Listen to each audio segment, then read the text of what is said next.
देख रहे हैं न्यूज बीट पारस जहांजेब के साथ। कुर्बानी की ईद, फ्रीजर भराई और ओवर ईटिंग, ये हैं वो बीट्स जिन पे बात करेंगे आज न्यूज बीट में।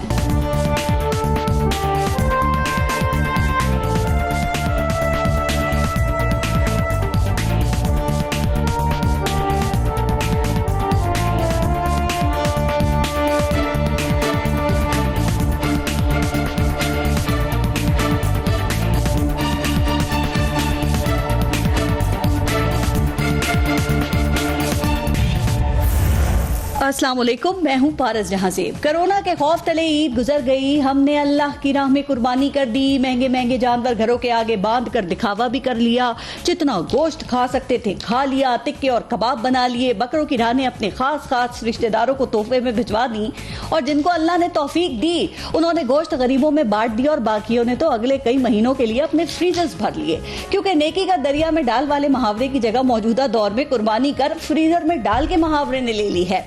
वजह यह है कि बकरा हो या गाय, सब का सब फ्रीजर की गोद भराई में ही इस्तेमाल होता है।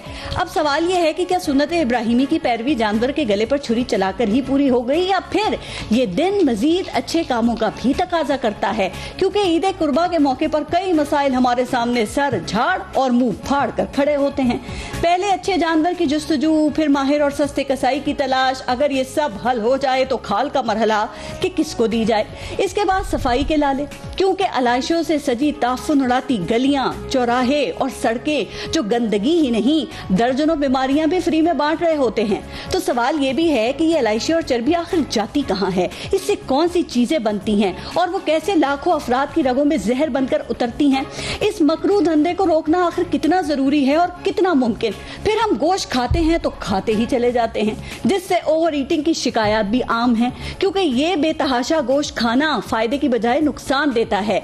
ये गोश्त पहले मैदे को मुश्किल में डालता है और फिर दिल को पकड़ता है, तो फिर हम इतना क्यों खाते हैं और बीमारियों को दावत क्यों देते हैं। तो फिर हमें कितना खाना चाहिए, एहतियात कैसे की जा सकती है और बीमारियों से कैसे बचा जा सकता है।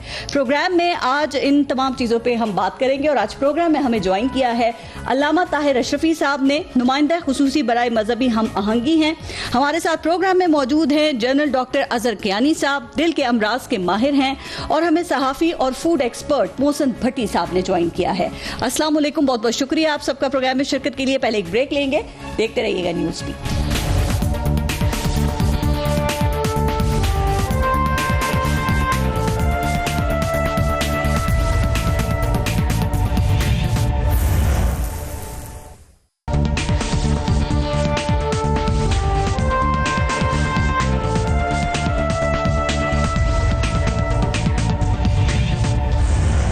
अल्लामा ताहिर अशरफी साहब, आपसे शुरू करते हैं। सर, आपकी ईद खैरियत से गुजर गई है, और आपको पता है ना कि इन ईद के तीनों दिनों में जी अल्हम्दुलिल्लाह अपॉइंटमेंट लेना तो आसान होता है, लेकिन कसाई की अपॉइंटमेंट लेना बड़ा मुश्किल हो जाता है। तो आपको तो कोई मुश्किल नहीं हुई, या ये कार्य खैर खुद ही अंजाम दिया, चूंकि उसमें ज्यादा सवाब भी मिलता है ना। बिस्मिल्लाहिर्रहमानिर्रहीम, नहमदुहु व नुसल्ली व नुसल्लिमु अला रसूलिल करीम। बिल्कुल आपने दुरुस्त कहा, लेकिन मेरे बच्चों ने और मैंने खुद कोशिश ये की कि कोई हफ्ता पहले ही से कसाई साहब की से टाइम ले लें जी, तो वो टाइम मिल गया था, उसके इसलिए थोड़ी बचत हो गई, और कुछ थोड़ा हम खुद भी साथ लगते हैं, तो इसलिए भी बचत थोड़ी सी जिसे कहते हैं आप हो गई। लेकिन ये दुरुस्त बात है कि कसाई को तलाश करना कोई आसान काम नहीं है। ठीक वैसे ही आजकल तो खाल रही नहीं जिस्मों पे, तो कसाई जो है वो जो ईद के कसाई होते हैं वो भी काम कर जाते हैं जी, जो प्रोफेशनल होते हैं। बिल्कुल, इधर तो हमें मौसमी कसाई ज्यादा मिलते हैं। अच्छा अल्लामा साहब, इस ईद पर सब कुछ ही था, आपने देखा ना, लेकिन ये आहिस्ता आहिस्ता हम ईद कुर्बान की जो असल रूह है उससे सर दूर क्यों होते जा रहे हैं ना, वही नमूदो नुमाइश और दिखावा। तो आजकल तो ये ट्रेंड बन गया ना कि कुर्बानी करनी है और सारा का सारा फ्रीजर में डाल देना है। तो हमारा जो मजहब है वो बांटने का हमें सबक देता है या स्टोर करने का देता है?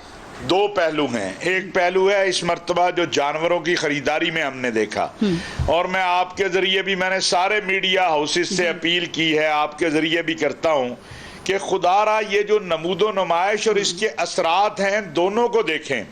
आप एक खबर चलाते हैं फलां शहर के अंदर 50 लाख का बकरा है, वो जो 50,000 का देने वाला ना, वो उसका रेट 5 लाख पे ले जाता है कि मेरा बकरा कोई उसके बकरे से कम है। और उसके नतीजे में ये हुआ कि जानवर जो आम रूटीन के अंदर हजारों में मिलने चाहिए थे वो लाखों में चले गए हैं। और फिर दूसरा आपको इसका ज्यादा तजर्बा है, थोड़ा सा चूंकि मैं भी मीडिया से मुंसलिक हूँ कि टेलीफोन आ रहे हैं, मैंने जनाब इतने लाख का बकरा लिया है, कैमरा भेजे हैं, वो आके देखे।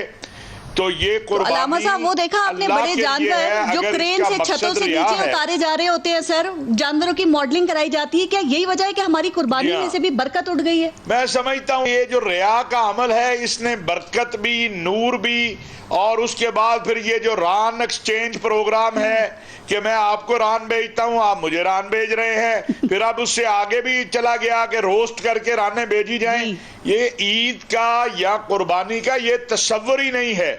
कुर्बानी का तस्वर तो ये है कि अल्लाह के लिए ये इब्राहीम अलैहिस्सलाम अगर अपना बेटा ज़िबा कर देते तो हम भी अल्लाह के लिए यानी अल्लाह के हुक्म को इस हद तक मानते कि अगर बेटा भी ज़िबा करना पड़ता तो हम बेटा भी ज़िबा करते।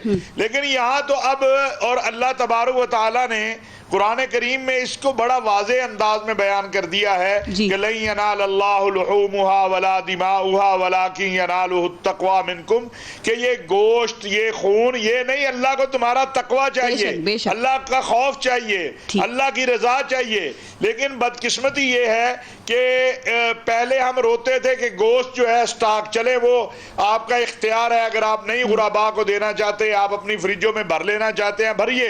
लेकिन अब ये दूसरा काम जो हो गया है कि इस हद तक नमूदो नुमाइश और फिर मीडिया और फिर वो जनाब सोशल मीडिया। जल्दी एक दो बातें और सर, जो दौलतमंद अफराद हैं यहाँ पे आपने देखा वो एक दिन में कई बार कुर्बानी करते हैं या तीनों दिन अलामा साहब कुर्बानी करते हैं, तो एक से जायद कुर्बानी करना भी फरीजा है या एक कुर्बानी कर दी है तो आपने फर्ज पूरा कर दिया है और बाकी जो जायद रकम है वो आप मुस्तहिकीन में, जरूरतमंदों में बांट दें तो ज्यादा बेहतर है?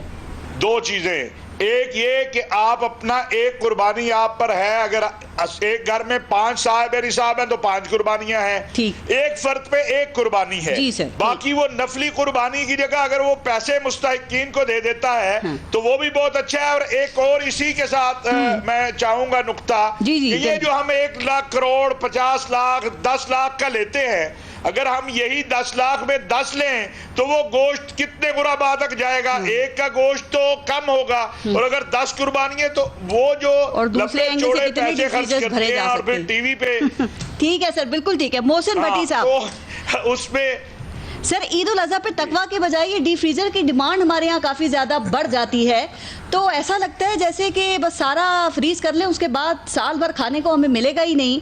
तो ये जो गोश्त है इसको कितने अरसे तक फ्रीज किया जा सकता है और क्या इसकी भी कोई एक्सपायरी होती है? बिल्कुल आपने दुरुस्त कहा पारस, उसमें असूलन तो यही है जो आपने बात पहले की है कि हमें इसको फ्रीज करके नहीं रखना चाहिए, लेकिन अगर आप अपने हिस्से का गोश्त फ्रीजर में रखते हैं तो उसके कुछ SOPs हैं। उसके SOPs ये हैं कि देखिए कि शदीद गर्मी का मौसम है, 45 डिग्री का टेम्परेचर है, 40 से 45 डिग्री दर्जा हरारत जो है वो गोश्त के लिए बहुत ज्यादा होता है। 1 घंटा अगर इस टेम्परेचर पे गोश्त बाहर पड़ा रह जाए तो उसमें बैक्टीरियल ग्रोथ शुरू हो जाती है। अब जब हम इसको फ्रीजर में रखेंगे तो फ्रीजर में रखने के SOPs ये हैं कि आपने अपने घर में जितना एक टाइम पे गोश्त बनाना होता है, सपोज आपके घर में एक टाइम पे आधा किलो गोश्त बनता है, तो आपने आधा किलो के पोर्शंस बना के और उनको प्लास्टिक के कंटेनर में रखना है या जिपर बैग में रखना है, उसके ऊपर आपने तारीख लिखनी है और फ्रीजर के नीचे वाले खाने में रखना है। ये नहीं करना कि आपने अगर फ्रिज का आप देखें ऊपर वाला पोर्शन जो होता है वो फ्रीजर का होता है, उसके भी अगर आप ऊपर वाले शेल्फ पे रखते हैं तो जितना ज्यादा आजकल लोड शेडिंग हो रही है और जितना ज्यादा हम फ्रीजर को ठोस देते हैं तो उससे अंदर उसका खून टपकेगा, वो खून जो टपकेगा वो नीचे डेयरी प्रोडक्ट्स को, आइसक्रीम को, दूध को, बर्फ को उसको कंटामिनेट कर देता है। तो इसलिए पहला काम तो आपने ये करना है कि इसके पोर्शन साइज बनाने हैं और फ्रीजर के निचले वाले सबसे निचले शेल्फ में इसको रखना है। और सर यहाँ एक चीज और ऐड करते हैं, हम जल्दबाज कौम है, बड़ी जल्दी हिस्से बकरे कर लेते हैं और बड़ी जल्दी हम फ्रीजर की गोद भराई में भी काम करते हैं, लेकिन कितनी देर के बाद इस गोश्त को फ्रीज करना चाहिए?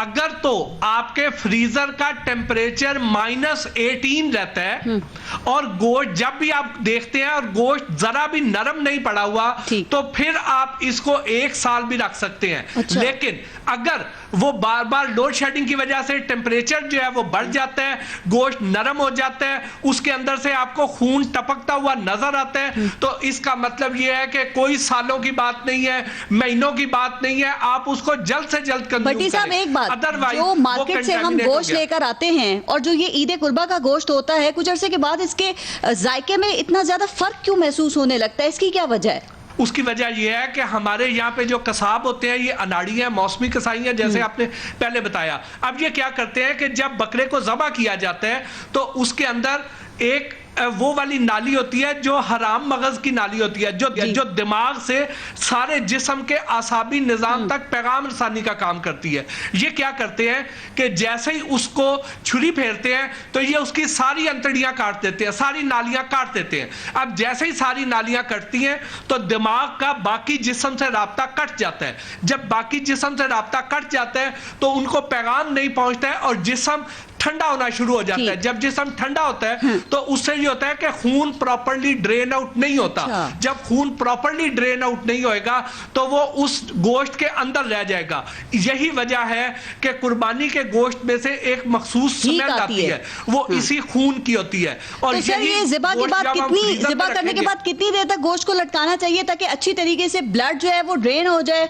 और क्या इससे हम ज्यादा देर तक उस गोश्त को महफूज भी बना सकते हैं? और कितनी ग़िज़ाइयत भी रहती है कितने अरसे तक? फिर पहला काम तो यह है कि उस हराम मगज वाली नाली को नहीं काटना। दूसरा यह है कि कम अज कम 2 घंटे इसको लटका रहने दे, खून प्रॉपर्ली ड्रेन आउट हो, और फिर उसके बाद इसको ज्यादा देर आपने रूम टेम्परेचर पे पड़े नहीं रहने देना। फौरी तौर पे इसको धोएं, धोने के बाद पोर्शन बना के फ्रीज करें, अदरवाइज इसमें बैक्टीरिया मौजूद रहेगा।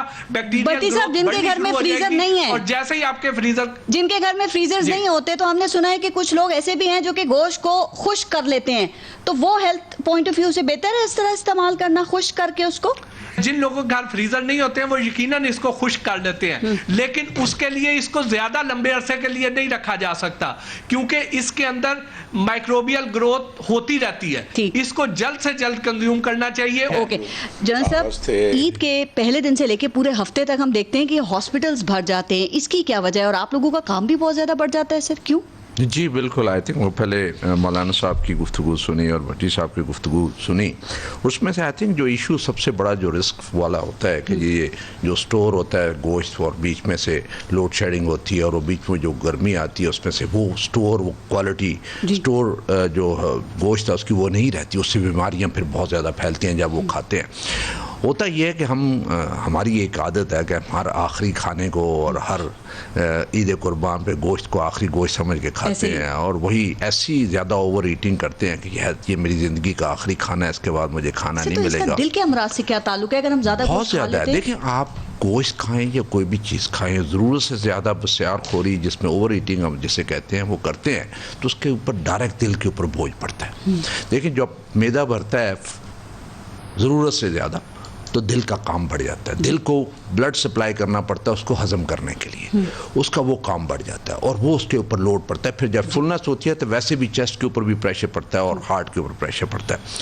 वो जो हमने ये देखा है कि जो बहुत ज़्यादा खाते हैं और बहुत चिकनाई वाला खाते हैं और फ्राई करके खाते हैं उनके हालात बहुत ही ख़राब होते हैं। बहुत सारे बच्चे ऐसे जो 20s में हैं, 30s की उम्र में हैं, सर इस उम्र के भी आते हैं आपके पास? उसमें हार्ट अटैक के साथ आते हैं। अच्छा, वो हार्ट अटैक जब होता है, क्या होता है जब उनको हार्ट अटैक होता है और पहले तो यकीन नहीं आता घर वालों को कि उसे हार्ट अटैक हुआ, बड़ा लेट हमारे पास पहुंचते हैं कि ये मैदे की तकलीफ होगी, कुछ होगी। जब हमारे पास पहुंचते हैं तो डैमेज हो चुका होता है और हार्ट अटैक हो चुका होता है। वो जब देखते हैं तो हम उनकी एंजियोग्राफी करते हैं, तो एंजियोग्राफी में हम नॉर्मली, अब ये होता है ना कि जो ही हार्ट अटैक होता है पहले हम इंजेक्शन देते थे क्लॉट बस्टर, अब फौरन एंजियोप्लास्टी करते हैं ताकि फौरन नाली 100% खुले, उसका मैक्सिमम बेनिफिट हार्ट को मिला और हार्ट जो डैमेज होता है वो वापस रिकवर हो जाए, इसे हम प्राइमरी एंजियोप्लास्टी कहते हैं। वो जब हम एंजियोग्राफी करते हैं तो पता चलता है कि नाली के अंदर ब्लॉकेज तो कोई नहीं थी, उसके अंदर एक जेली पड़ी है, सफूफ पड़ा हुआ, वो जो उसने खाना खाया वो चर्बी वाली मिकदार, वो चर्बी जो है वो वहाँ पे जेली बन गई है। अच्छा। वो जेली बन के उसने नाली को वक्ती तौर पे बंद किया और पीछे उसके खून रुका, क्लॉट बने, उसने 100% बंद किया और हार्ट अटैक किया और कुछ घंटों के बाद वो डिजॉल्व हो गया, क्लॉट हो रेस्टोर, लेकिन डैमेज कर गया सारी उम्र के लिए। क्योंकि जब हार्ट अटैक होता है तो सारी उम्र के लिए पट्टा दिल का मर जाता है और दिल का उसको हम वापस नहीं ला सकते। हमारी जितनी कोशिश होती है कि हम जो आगे आने वाला डैमेज है उसको रोकें और आगे डैमेज ना हो। और जो पिछला डैमेज ओवर ईटिंग तो बड़े सगीर पाको हिंद में आपको पता है बड़ी कॉमन है, और ईद के इन 3 दिनों में हम सुबह दोपहर शाम गोश्त खाते हैं और बगैर वक्फे के खाते हैं। तो दिल के अलावा, ब्लड प्रेशर के अलावा और क्या क्या बीमारियां हो सकती हैं? देखिए, इसमें से जो नहायत ही ज़रूरी चीज़ है कि आप खाएं, लेकिन तरीके से खाएं, थोड़ा खाएं और ऐसा खाएं कि आप में चिकनाई की मकदार कम हो और 2 खानों के दरमियान कम अज कम 6 घंटे का फर्क जरूर होना चाहिए। पहले वाले को हजम होने दें, पानी पिएं, साथ सब्जी लें, साथ फ्रूट लें और ओवर ईटिंग ना करें। देन उसके साथ साथ यही है कि सर एक दिन में कितना, एक आम आदमी एक दिन में कितना गोश्त खा सकता है? मैक्सिमम आते हैं 100 ग्राम आप ले सकते हैं। 100 कितना होगा? उसमें आधे पाव से भी कम होगा। हाँ, बस आप भी 3-4 बोटियां होंगी। और हफ्ते में कितना खा सकते हैं? हफ्ते में 3 दिन 4 दिन आप 10-12 बोटियां खा लें हफ्ते में। मतलब अभी जो जवान आदमी है वो ज्यादा खा ले, लेकिन डिपेंड करते हैं आप कौन सा गोश्त खा रहे हैं। देखिए, गोश्त की क्वालिटी है, जो बीफ है गाय का या बैल का जो गोश्त है उसमें फैट कंटेंट ज्यादा होता है। 100 ग्राम में से 21 ग्राम फैट होता है, 30 ग्राम फैट होता है। और इसी तरह दुम्बे में 100 में से 21 ग्राम फैट होता है। मटन में सबसे कम 3 ग्राम होता है और ऊंट के गोश्त में 6.4 होता है। तो जो जिस तरह का आप गोश्त खाएंगे उसी हिसाब से चिकनाई कुर्बानी को हम फौकियत दें इस पॉइंट ऑफ व्यू से देखते हुए भी, बकरा है, दुम्बा है, गाय है, आजकल तो ऊंट भी। वो जिस हिसाब से आप गोश्त खा रहे हैं उस हिसाब से उसकी क्वांटिटी कम कर दें, उसकी फैट कम हो जाए। और वो उसके साथ फिर हमारी एक और वजह होती है, जो हम जब इसको एंजॉय करते हैं तो उसको फ्राई करते हैं, फिर तेल लगाते हैं, वो फिर और आपका रिस्क बढ़ जाता है। और फिर उसके साथ कोल्ड ड्रिंक्स और फिजी ड्रिंक्स पीते हैं, फिर और रिस्क बढ़ता है। वो कैलोरीज और सारी चीज के लिए जिसका जिक्र अभी कर रहे थे अलामा साहब भी, और कलेजी ये तो अहम जुज़ है ना कुर्बानी के गोश्त का। तो कहते हैं इसमें कोलेस्ट्रॉल भी काफ़ी होता है कलेजी में, लेकिन इसमें आयरन भी है, ये ब्लड भी बढ़ाता है। तो फिर वो आपने देखा कि ईद के पहले दिन कैसे भर भर के प्लेटें हम कलेजियाँ खा रहे होते हैं। तो कितनी कलेजी खाई जा सकती है? ये कलेजी जितनी भी है इन सब में चर्बी और कोलेस्ट्रॉल बहुत ज्यादा होता है। ऑर्गन्स जितने भी हैं उन सब में चर्बी और कोलेस्ट्रॉल होता है। जो गर्दन का पुट का गोश्त होता है रान को, तो उसमें चर्बी कम होती है। और जब आप गोश्त पकाएं तो हमेशा साफ करके पकाएं, जो फालतू जो चर्बी है वो उतार दें, फिर उसके बाद बनाएं और थोड़ी क्वांटिटी में करें। उसमें होता ये है कि जब चर्बी ज़्यादा होती है तो आप जब खाना खाते हैं तो ये फाइन फैट कहते हैं, ये फाइन फैट बड़ी जल्दी जिस्म में जज़ब हो जाती है और खून में जब जाती है तो खून को कीचड़ बना देती है, इतना गाढ़ा कर देती है कि खून के लिए नालियों में चलना मुश्किल हो जाता है। वो स्लो स्लगिश होता है। जब खून आहिस्ता होता है, फ्लो करता है, तो फिर उसमें क्लॉट्स बनने शुरू हो जाते हैं, ठीक है, रुकना शुरू हो जाता है और फिर वहाँ पे हार्ट अटैक करके फिर डिजॉल्व होकर अपना सिस्टम इंटरप्ले होता है, उसको डिजॉल्व करता है। तो कलेजी भी ज्यादा ना खाई जाए, लेकिन ये कलेजी में, मग्ज में ये बहुत ज्यादा है, आंतों में ये बहुत ज्यादा। सर जो बारबेक्यू किया जाता है उसमें तो ऑयल भी कम यूज होता है, कोयले पे उसको बनाया जाता है, तो ये कैसा है सेहत के लिए? ये देखिए, आपने बारबेक्यू जब करना है तो एटलीस्ट कोयले के नजदीक ना रखें, जरा डिस्टेंस पे रखें। जितनी कार्बन, जितनी वो काली चीज आएगी वो आपके लिए वैसे कैंसर का सबब बनती है। उससे आप बारबेक्यू जो वो ठीक तरीके से आप बनाएं और उससे and then very high temperature पे ना बनाएं, उसके आगे असरात है। आप कितना डरा रहे हैं? जो गोश्त के शौकीन लोग होंगे वो तो आज उदास हो जाएंगे मेरा। नहीं, डरा नहीं रहा, मैं कहता हूँ तरीके से खाएं, लेकिन तरीके से खाएं, यानी थोड़ा खाएं, सही तरीके से बना के खाएं। बीच में सब्जी वगैरह डाल लें, उसमें वो फाइबर आ जाता है, वो बहुत अच्छा होता है। उसमें ऑयल बड़ा कम डालें जो कि तरी नजर ना आए, तली चीजें, फ्राइड चीजें कम हो, और साथ ये फिजिकल कोले जो है ये बंद कर दें। जो गोश्त के साथ हम जो कोल्ड ड्रिंक्स वगैरह लेते हैं वो बड़े हाजमे के लिए बड़ी अच्छी हैं। नहीं तो अगर हाजमे के लिए आपने लेना है तो कोई ड्रिंक ना लें, एक सादा पानी लें, उसमें चाहे नींबू डालें, चाहे मिंट डाल लें, चाहे पेपरमिंट डाल लें, उस पानी को आप पिए। कहवा ले सकते हैं, सारी चीज। ग्रीन टी आपके लिए बहुत अच्छी है, पेपरमिंट टी बहुत अच्छी है आपके लिए, जिंजर टी बहुत अच्छी है, इवन ब्लैक टी भी आपके लिए बहुत अच्छी है। मतलब जो ये ठंडी कोल्ड ड्रिंक्स हैं इसका अपना अलग नुकसान है, बहुत नुकसान। देखिए ना, एक बोतल जब आप पीते हैं तो आपको 250 कैलोरीज होती है, तो ये समझे कि पूरे दिन का आपने वो खाना जो है वो खा लिया। तो ड्रिंक्स में आपकी देन उसकी फैटनिंग उसका होता है, तो फिर चर्बी ज्यादा होती है, कोलेस्ट्रॉल ज्यादा बनता है। तो हमारे यहाँ सबसे बड़ा जो गैर सेहतमंद हम फूड कहते हैं वो कहते हैं फास्ट फूड को, जिसमें भी फ्रेंच फ्राइज हैं और चीज है और मक्खन है और कोल्ड ड्रिंक साथ। राइट, सबसे ज्यादा जो नुकसान है वो कोल्ड ड्रिंक्स का होता है। ठीक, अलामा साहब वैसे तो एक हवाले से ना आप हमारे नौजवानों के लिए बड़े आइडियल भी हैं। आपने देखें अपना कितना वेट लूज किया है और नौजवानों से ज़्यादा फिट भी नज़र आते हैं, और आपसे जब वजह पूछें तो आप बताते हैं कि खाने के बाद पानी ना पिएं, अपनी नींद पूरी करें। क्या इसके साथ साथ आपने कुछ प्रोटीन इंटेक भी अपना कम किया या पहले की तरह ही खाते हैं आप? लाजमी बात है कि खाने का जो एक पहले अंदाज था उसमें तब्दीली आई है और तब्दीली करनी चाहिए। और अभी जो डॉक्टर साहब कह रहे थे, ये जो हमारी कोल्ड ड्रिंक जिसे हम कहते हैं, इनसे तो बचना चाहिए, दूर दूर तक इनके करीब भी नहीं जाना चाहिए जी। किसी को भी, क्योंकि इससे नुकसानात बहुत ज्यादा हैं और फ़वाइद इसके कम हैं। और जहाँ तक गोश्त की बात, ये तो देखें, गोश्त भी आप जब खाएं तो उसको इस तरह चबा कर खाएं कि वो पूरा जो है अपना अच्छी तरीके से उसको चबाया जाए। ये तो तमाम अतिब्बा डॉक्टर सब यही बताते हैं। और जान है तो जहान है, ऐसे ना खाएं कि दोबारा नहीं मिलेगा। तकसीम कर ये नहीं, जैसे डॉक्टर साहब ने कहा ना कि ये समझ के खाना कि ये आखिरी बार है, ये नहीं है। अल्लाह ताला जिंदगी सेहत दे, अगली ईद भी आनी है, बाकी जिंदगी के भी हिस्से हैं, हमें उसकी तरफ भी जाना है। एहतियात बहरहाल करनी चाहिए। और ये जो तरीक़ाकार है बहरहाल हमारा, और बिलखुसूस जो लाहौर गुजरांवाला इस एरिया का है कि खाते ही जाएं जब तक बेड पे नहीं जाना, तो इससे बचना चाहिए, इससे गुरेज करना चाहिए और इत्तेदाल पे रहना चाहिए। मैं इसलिए कह रहा हूं कि इससे एहतियात जितनी हम करेंगे डिशेस को। देखिए, मैं तो जैसे मैंने कहा कि जितना खाना चाहिए मुमकिन है उससे ज्यादा थोड़ा खाया हो, लेकिन ईद है और फिर कुर्बानी है, और फिर लाजमी बात है कुर्बानी की जब आप करते हैं तो उसमें अच्छा लामा साहब, मैं जरा एक ब्रेक ले लूं, फिर आपसे ही ब्रेक के बाद बात करती हूँ मजीद इसी इशू के ऊपर। सर ब्रेक लेते हैं, देखते रहिए।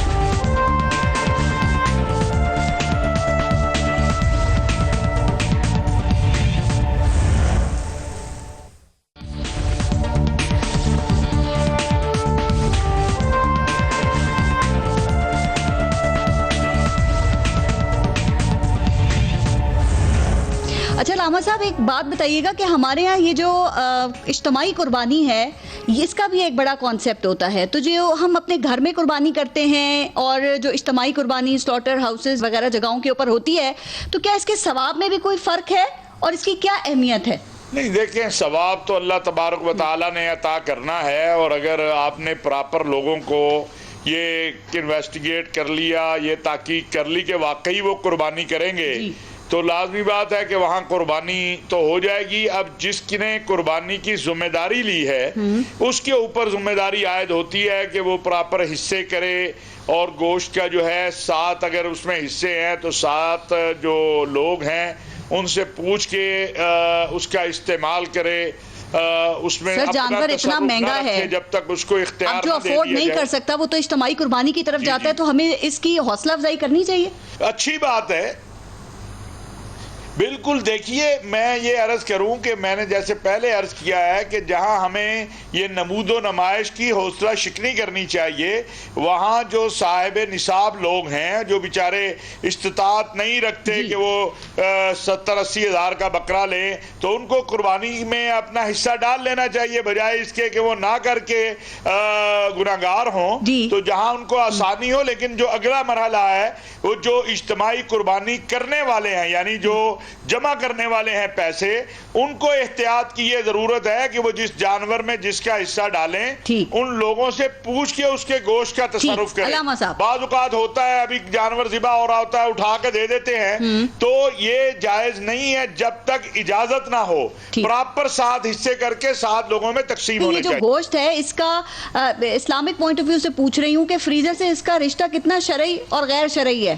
देखिए, बात यह है कि रखने को तो आप इसको रख सकते हैं, लेकिन ये तकवे के भी खिलाफ है और इस्लामी तालीमात के भी खिलाफ है। 3 हिस्से कर लीजिए अपना हिस्सा, चाहे आप अगले हज तक रखिए, अगली ईद तक रखिए, और गुराबा का हिस्सा, इतना डरा रहे नहीं रख सकते मुस्तहिकीन, बहरहाल वो तो रखने वाले के ऊपर है ना जी, कि वो कितनी देर रखना चाहता है। मैं एक बात कर रहा हूं कि जो आपका हिस्सा है, लेकिन जिस तरह इसको 3 हिस्सों में शरीयत कहती है तकसीम करें, उसमें आप अपना हिस्सा रख सकते हैं। चाहिए तो यही कि आज के दौर में साहिब सरवत जो है, जो एक बकरा कर रहा है, वो ये इस्तिताअत रखता है कि वो ईद के बाद भी गोश्त खाए तो वो उन दिनों के लिए रख ले, बाकी जो है वो मोहसिन भट्टी साहब, सर ये कुर्बानी के हवाले से बात हो रही है, तो पहला मरहला तो कुर्बानी का हो गया, दूसरा गोश्त की तकसीम और फ्रीज करने का हो गया, तीसरा हो गया अलाइशों का।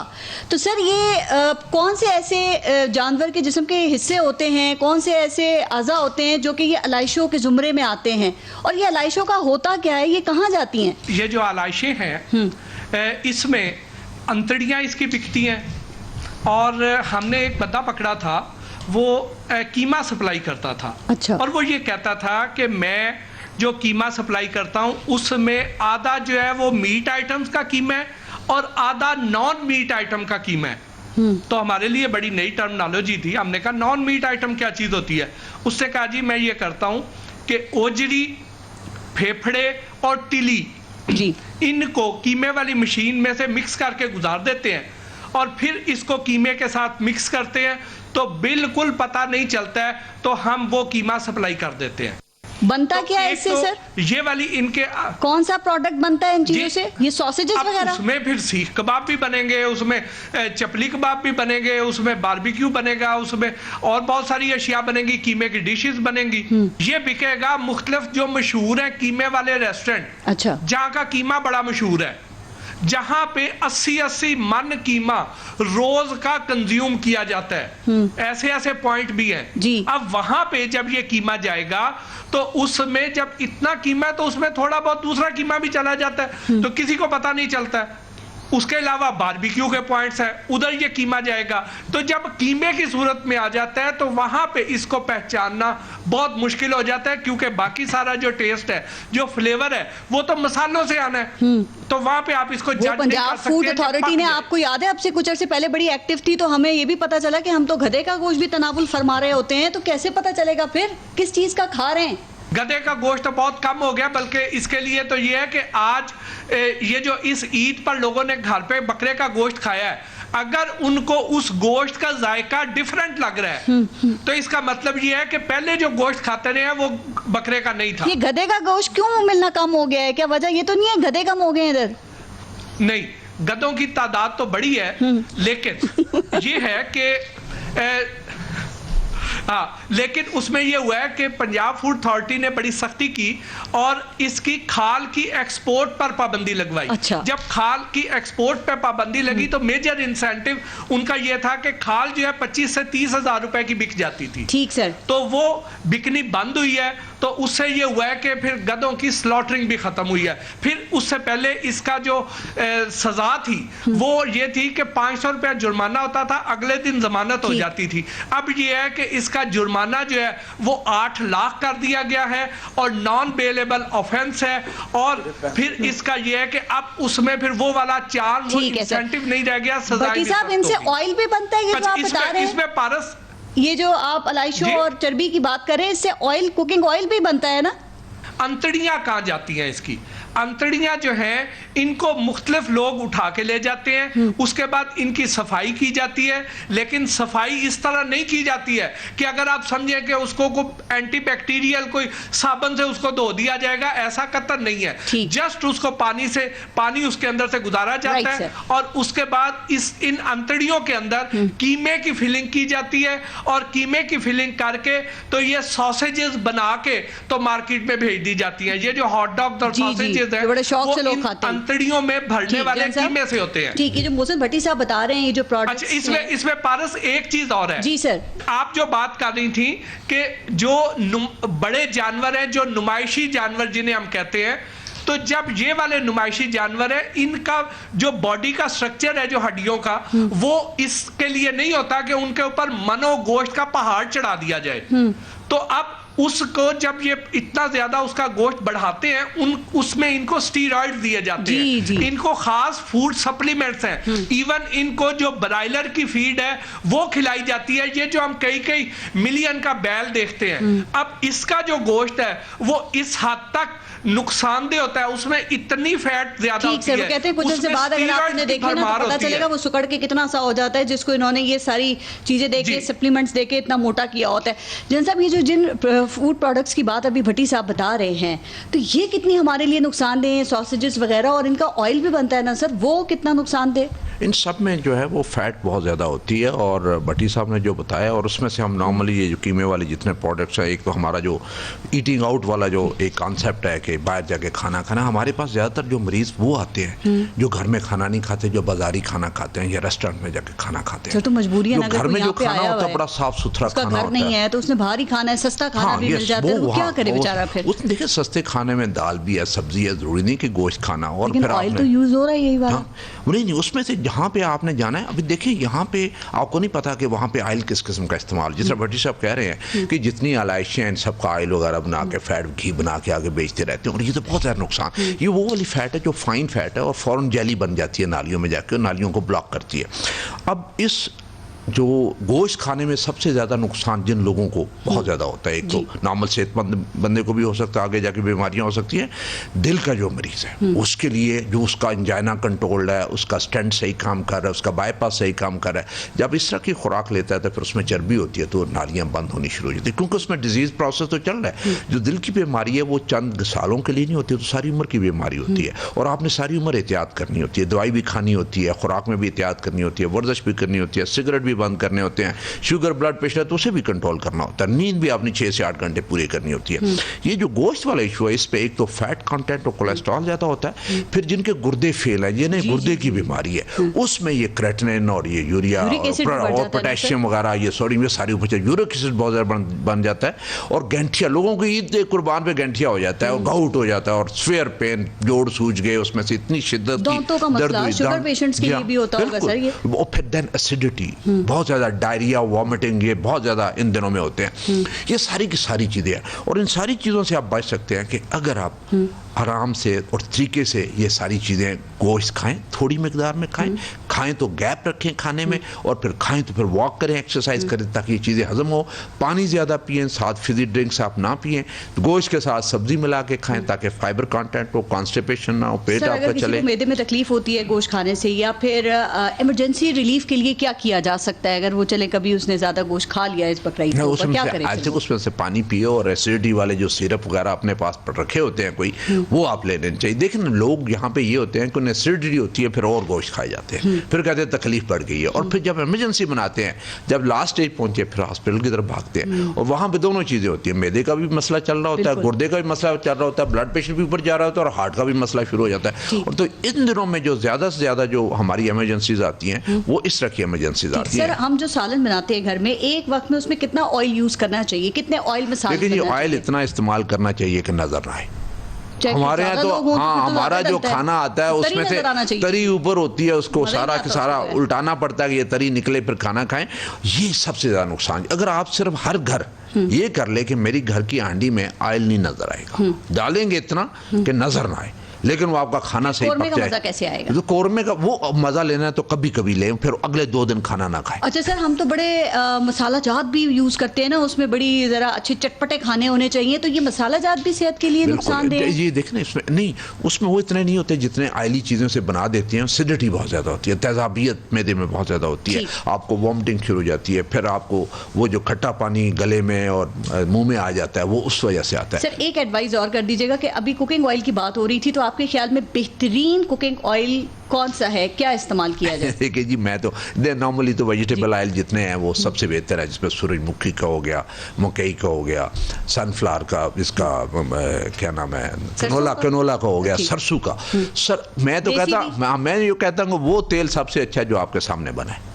ठीक, तो बाकी हर मिलावट वाला तेल है। मार्केट में इतने इंपोर्टेड और इतने महंगे हैं। मैं तो उसमें ऑलिव ऑयल है, अभी कोकोनट देखना, ऑयल है, अभी कॉर्न देखिए ऑयल है, कनोला सब। प्रोड्यूस हो रहा है पाकिस्तान में, वहाँ पे मशीनें लगी हैं, वहाँ से एक्सट्रैक्ट होता है, अपनी मर्जी का निकलवा के लेके आ जाएं। इसी तरह सरसों का तेल है, वो निकलवा के ले जाएं। जितने महंगे तेल है इनमें मिलावटें बहुत होती हैं, इसमें कसाफतें बहुत होती हैं, वेट बढ़ाने के लिए कसाफतें डाल देते हैं। ठीक, अच्छा सर, टाइम बिल्कुल खत्म हो रहा है। एक और बात बताइएगा कि ये जब हम कुर्बानी करते हैं तो हम कहते हैं कि जो जानवर के जिस्म का जो हिस्सा हम खाते हैं ना, तो हमारे अपने जिस्म के उस हिस्से को बड़ा फायदेमंद होता है वो, जैसे कि शुगर पेशेंट्स के लिए लुबलुबा, ये जो पैनक्रियाज वगैरह होते हैं, या फिर मगज हमारे दिमाग के लिए, गुर्दे वगैरह या कलेजी, ये मिथ है या ये बात ठीक है? ये गलत बात है, बिल्कुल गलत है, गैर सेहतमंद बात है। ऑर्गन्स जितने भी हैं उन सब में फैट बहुत ज्यादा है। गोश्त, जो रान का गोश्त, पुट का गोश्त, गर्दन का गोश्त, जिसमें फैट नहीं होती, फैट कम होती है, वो सबसे बेहतर। और ऑर्गन्स जितने भी हैं, चाहे कलेजी हो गया, फेफड़ा हो गया, दिल हो गया, कलेजी हो गई, आंतें हो गई, ये मगज हो गया, मगज में तो बहुत ज्यादा कोलेस्ट्रॉल और बहुत ज्यादा फैट है, इन सब में फैट बहुत ज्यादा है। ठीक, तो इसलिए जब भी आप गोश्त पकाएं तो साफ करके पकाएं, जो ऊपर फालतू चर्बी है उसे उतार के तो फिर बनाएं। अच्छा सर, आजकल चूंकि कोरोना की चौथी लहर है, बड़ा जोर है, डेल्टा वायरस के इतने केसेस सामने आ रहे हैं, तो ये जो वैक्सीन लगाई जाती है, ये भी कहते हैं ना ये प्रोटीन बेस्ड है, सुनने में यही आ रहा है, तो अगर आप ज्यादा गोश्त खाएंगे तो ये प्रोटीन बेस्ड वैक्सीन जो है ये भी खतरनाक हो सकती है? नहीं, ऐसी कोई चीज़ नहीं है। बेसिकली जब आप बीमार होंगे तो आपका जो सिलसिला है वो सारी सिस्टम सारे फटीग हो जाते हैं, तो फिर कोरोना वायरस भी जोर करता है। ये बड़ी आपने अच्छा याद करवाया कि अब हमें ये नई वेव जो आ रही है, इससे बचने का एक ही तरीका है कि हम एहतियात करें, और बेस्ट एहतियात जो है आप मास्क पहन के रखें जहाँ पे रश हो, और हाथ धोएं, सैनिटाइजर से पिए। दिन ब दिन गैर मोहतात होते जा रहे हैं, ये पता नहीं डॉक्टर्स, उलमा और हुकूमत क्यों अल्लाह ताला का खास करम है इस मुल्क पे कि हमारी बेएहतियाती के बावजूद हम बचे हुए हैं, वो लहर नहीं आई। आप इंडिया का हाल देखें, क्या हाल हो गया, लोग सड़कों के मर रहे हैं। ये अल्लाह ताला का खास करम है, और इस लहर को दूर ही रखें। और ईद के दिनों में जहाँ पे रश होता है, इवन घर में भी जाएं तो वहाँ पे कोशिश रखें कि फासला रखें, 6 फुट का मास्क पहन के रखें, और सैनिटाइजर से जो है वो हाथ धोएं, और खाना कम रखें, खाना कम खाएं, ताकि आपकी इम्यूनिटी ठीक हो। जो ही आप बीमार होते हैं आपकी इम्यूनिटी डिप्रेस हो जाती है, और फिर वायरस को हमला करने का मौका मिल जाता है। ठीक, भट्टी साहब जरा आखिरी कमेंट कर दें कि बेस्ट ऑयल कौन सा है कुकिंग के लिए? ये इंपोर्टेड ऑयल कैसे हैं, इनको हम खरीदें या यहाँ पैसे भी ज्यादा जाते हैं और बेवकूफ भी बनते हैं? सबसे पहली चीज तो ये है कि बनास्पति घी खाना बंद कर दें जी, क्योंकि मैक्सिमम जो ब्रांड है बनास्पति घी के, ये वो हैं कि जो पाम ऑयल से बना रहे हैं, और पाम ऑयल हमारी सेहत के लिए अच्छा नहीं है जी सर। उसके अलावा हम जो ऑयल लें, ऑयल वो वाला लेना चाहिए जो हमारी लोकल क्रॉप्स है। लोकल क्रॉप्स में हमारी कैनोला है, सनफ्लावर है, सोयाबीन है, ये वाले जो क्रॉप्स है इनका ऑयल लें, क्योंकि अल्लाह ताला ने जिस खित्ते में जो मखलूक पैदा की है उसके लिए खुराक भी उसी खित्ते में ही पैदा किया है। तो हमें यहाँ की लोकल क्रॉप से बनी हुई तेलदार अजनास जो है ना, उनका तेल इस्तेमाल करना चाहिए। अलामा साहब जरा आप भी इस पे कमेंट करते हैं। सर, हमारे वजीर आजम ये कहते हैं कि जिस किस्म के भी माफियाज है ना, मैं सबका मुकाबला कर रहा हूँ, चाहे आटा हो, चीनी हो, पेट्रोल हो, या फिर सियासी माफिया हो। लेकिन ये जो मिलावट की अभी हम बात कर रहे थे चीजों में होती है, तो मिलावट माफिया पे जरा वो कम ही बात करते हैं। आपको ये मशवरा देंगे जरा? बिल्कुल, मेरा ख्याल है ये बहुत जरूरी है, और हम इस पर बात करते हैं। इंतजामिया को कहा भी जाता है, ईद से पहले भी खान साहब ने कहा है, और इस हवाले से मेरा कवानीन भी आ रहे हैं। पिछले साल आपको याद है फरवरी में वजीर आजम ने जखीरा अंदोजी और मिलावट पे इमरजेंसी नाफिज करने का ऐलान किया था। लामा साहब, कुछ भी नहीं हुआ। ये बात आपकी ठीक है। मैं सिर्फ एक जुमला आपसे कहना चाहता हूँ, इस्लामाबाद जैसे शहर में अगर आप बड़े स्टोरों से भी मिर्च खरीद के ला के चेक कर लें तो आपको पता चल जाएगा कि उसके अंदर कितनी मिलावट है, नमक से लेकर। ये एक कौमी क्रैकडाउन की जरूरत है, जिसमें कौम को भी साथ देना चाहिए। हम जो कंप्रोमाइज कर लेते हैं ना कि अब इसके अलावा गुजारा नहीं है, हम भी तो इन माफियात के सामने खड़े हो ना। आप जब एक मर्तबा यहाँ पर गोश्त महंगा हुआ था मुर्गी का, लोगों ने गोश्त का हम छोड़ देंगे, तीसरे दिन रेट नीचे आ गए। लेकिन हम भी थोड़ा सा कौम भी बतौर कौम के हमें बिहेव करना चाहिए। अगर हम ये करें तो मेरा ख्याल है इन माफियाज का इलाज करना बिल्कुल ठीक है। ये मिलावट से डरना भी चाहिए। या जज्बों में मिलावट है या रिश्तों में मिलावट है, तो खाने पीने की अशिया में भी अब मिलावट हो रही है। सर, आप ठीक कह रहे हैं, इसमें सबकी ये इज्तिमाई जिम्मेदारी है। बहुत शुक्रिया अल्लामा ताहिर अशरफी साहब, मोहसिन भट्टी साहब और जनरल डॉक्टर अजहर कियानी साहब प्रोग्राम में शिरकत करने के लिए। सर, अपना और अपने मुल्क का ख्याल रखिए। पारस जहां से को इजाजत दीजिए। अल्लाह